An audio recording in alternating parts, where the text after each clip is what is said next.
Welcome back to the Deep Dive, everybody. Today we're diving into a topic that I know is on the minds of a lot of renters out there, especially here in California, and that is eviction. Oh yeah, eviction. It's a really tough situation for anybody to be in. It is. And with rent control in so many parts of the state, it can get even more complex. So we're going to try and unpack all of that today with a focus on the California Tenant Protection Act, also known as AB 1482. We want to give you the tools to really understand your rights as a tenant. Exactly. And we've gone through a ton of legal briefings, FAQs, studies on AB 1482 to make sure we're bringing you the most accurate and helpful information. Our mission today is to break down some of the, legal jargon around just cause eviction and really lay out how these protections work in practice. Yeah, because knowing your rights is the first step to protecting yourself. Absolutely. So let's start with the core concept here. Yeah. Just cause eviction. What does this actually mean for a renter who might be facing eviction?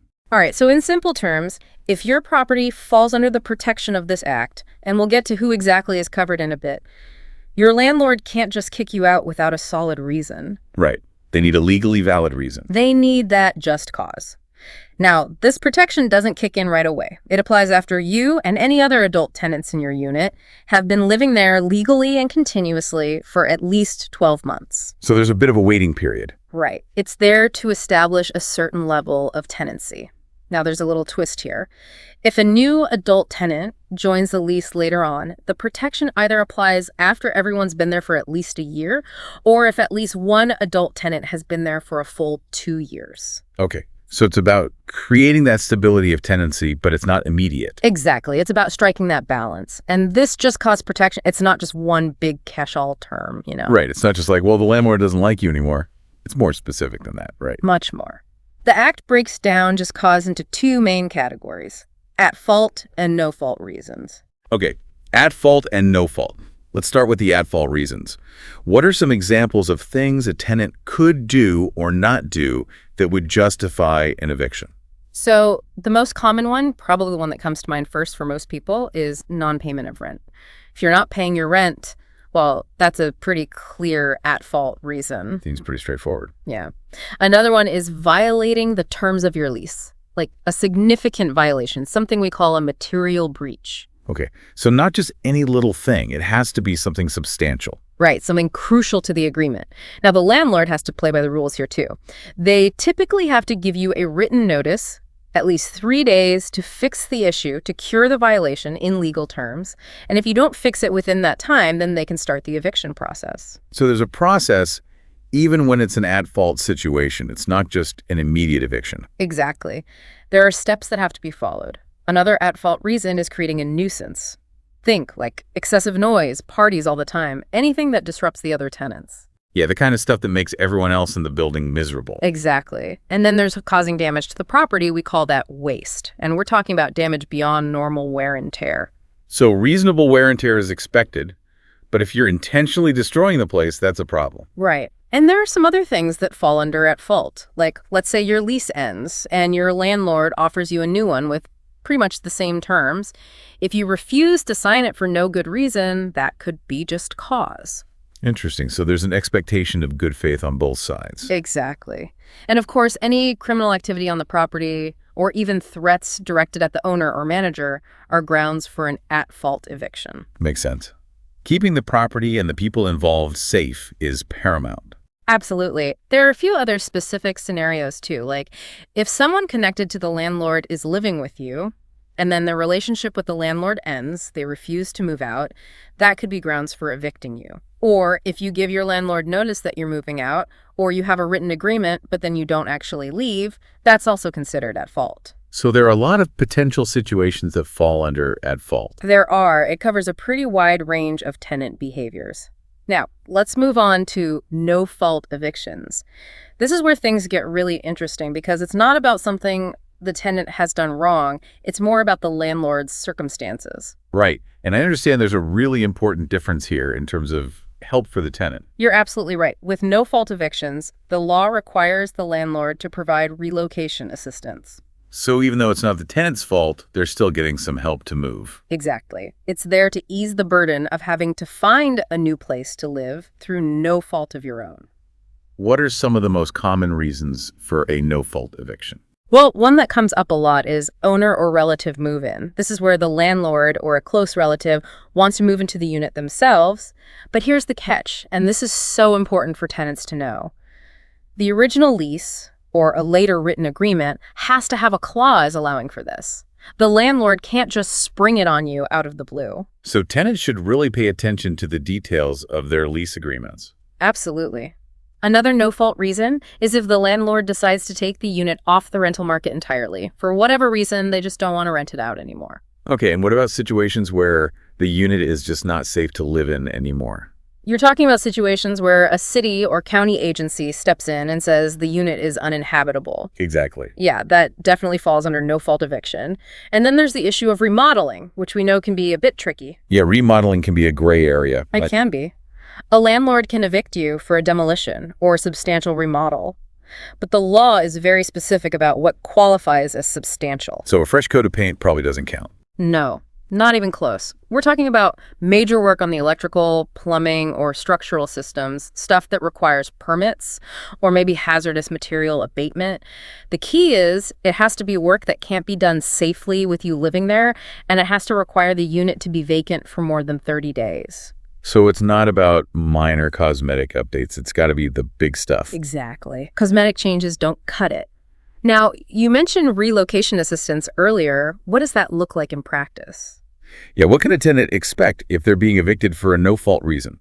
Well, the landlord has a couple of options. They can either pay you the equivalent of 1 month's rent within 15 days of giving you the eviction notice, or they can just waive your last month's rent. It's their choice which way to go. Okay, so there's some flexibility there, but the tenant is definitely getting some financial help to cover the move. Right. And here's another really important point. The eviction notice itself has to tell you about your right to this relocation assistance. It can't be hidden in the fine print. Nope. It has to be clear and upfront. Now, all of these just cause protections. They don't apply to every single rental unit out there. Right, there are exemptions. Who's not covered by these rules? Okay, so generally, if the building has had a certificate of occupancy for over 15 years, it's probably covered. But there are some big exceptions. Single-family homes and condos owned by individuals, not corporations or REITs, are exempt, but only if the lease specifically says it's exempt from AB 1482. So if you're renting a house from a person, and that language is in your lease, the just cause rules might not apply. Exactly. And there are other exemptions too, like if you share a bathroom or kitchen with your landlord or it's an owner-occupied duplex. What about student housing? Yeah, dorms are typically exempt. And so are hotels that provide services like daily maid service and certain kinds of care facilities like nonprofit hospitals or senior care homes. Okay, so those are situations where the living arrangements are a bit different. Right. Affordable housing, below market rate units, and places with Section 8 vouchers are usually exempt too. And mobile homes, those have their own set of rules. So there's a whole web of exemptions that can get pretty complicated. It can definitely be a lot to keep track of. And then you have the issue of local ordinances. What happens if a city already had its own rent control rules before AB 1482 came along? Yeah, how does that all work together? Well, if the local ordinance already provided the same or stronger eviction protections as AB 1482 before the state law went into effect, then those local rules generally still apply. So it's about whichever law offers the most protection to the tenant. That's the general idea. And when it comes to rent increases, even if the local eviction rules are weaker, if the local rent control ordinance has higher limits on rent hikes than the state law, then those local limits win out. Local rules can be stronger than the state law in certain areas. Exactly. And one more thing on coverage. Buildings built less than 15 years ago, they're exempt from the state rent increase limits, but they might still be subject to the just cause eviction rules if no other exemption applies. Okay, so it's really important to look at both state and local rules to get the full picture. Now let's talk about those rent increase limits that are part of AB 1482. How do those work? Okay, so for properties covered by these limits, landlords can only raise the rent once every 12 months. And the maximum increase is 5% plus whatever the change in the consumer price index was. But it can't go over 10% total. So even if inflation is sky high, there's a ceiling on how much the rent can go up. Right. And the CPI, that's just a way to measure how much the cost of everyday goods and services is changing. So it's tied to actual inflation. And these rent increase limits, they weren't just implemented when AB 1482 came into effect, right? There's some retroactivity to it. You're right. The rent increase limits actually apply to any increases that happened on or after March 15, 2019. Wow, so that goes back a ways. It does. And if a landlord raised the rent more than allowed between that date and January 1st, 2020, they had to lower it back down. So there were some adjustments that had to be made. There were, but the law didn't force landlords to pay back any overcharges from before January 1st, 2020. Okay, so there's a cutoff there. Now, what about if a landlord chooses not to raise the rent 1 year? Can they add that to the next year's increase? No way. No banking allowed. If they don't raise it, they lose that potential increase. It resets every year. So no stacking up rent increases. It's pretty clear cut. We've covered a lot of ground here. What are some of the most crucial things for tenants to keep in mind about AB 1482? What are the essential rights they need to know about? Okay, here's a big one. You can't waive your rights under the Tenant Protection Act. Any attempt by a landlord to get you to sign something saying you're giving up those protections, whether it's the right to just cause eviction or the rent increase limits, it's not legally enforceable. So tenants can't be tricked into signing away their rights. Exactly. Those rights are there to protect you. And another key point, especially for master tenants who sublet, you can't charge your subtenants more than what you're paying the landlord. So no taking advantage of subtenants. Right. Now, we mentioned earlier about a new law, AB 2347, that's coming up in 2025. We don't have all the details yet, but it is going to give tenants more time to respond to an eviction notice. So even more time to prepare and potentially fight an eviction. That's the idea. It's another step towards strengthening tenant rights. And speaking of knowing your rights, we can't emphasize this enough. Figuring out whether you're actually covered by AB 1482 can be really complicated. It's not always a simple yes or no. Not at all. The age of the building, the type of property, who owns it, whether you share any space with the landlord, local ordinances, it all plays a role. So it's crucial to understand the specifics of your situation. And landlords have to inform tenants about these rules, right? Yes, they do. For any lease signed or renewed after July 1st, 2020, there has to be a specific disclosure about the rent increase limits and the just cause eviction rules. If you were already a tenant before that date, your landlord should have given you this disclosure in writing by August 1st, 2020. So it's not just buried somewhere in the law. It's supposed to be clearly communicated. Exactly. But this disclosure rule doesn't apply to places with stricter local rent control or units that are totally exempt from AB 1482. So again, it comes back to knowing the specifics of your situation. And what does that required disclosure actually say? The law lays it out word for word. It says, California law limits the amount your rent can be increased. See Section 1947.12 of the Civil Code for more information. California law also provides that after all of the tenants have continuously and lawfully occupied the property for 12 months or more, or at least one of the tenants has continuously and lawfully occupied the property for 24 months or more, a landlord must provide a statement of cause in any notice to terminate a tenancy. See Section 1946.2 of the Civil Code for more information. You should be able to find that exact language in your lease if it was signed or renewed after July 1st, 2020. Okay, so a lot to unpack there, but it sounds like AB 1482 provides some really important protections for tenants in California. It absolutely does. Just cause eviction and the rent increase limits are huge steps towards creating a fairer and more stable rental market.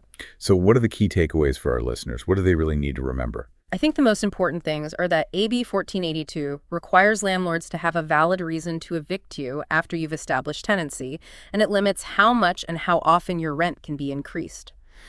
But it's so important to remember that these rules can be complicated, and there are exemptions and interactions with local laws to consider.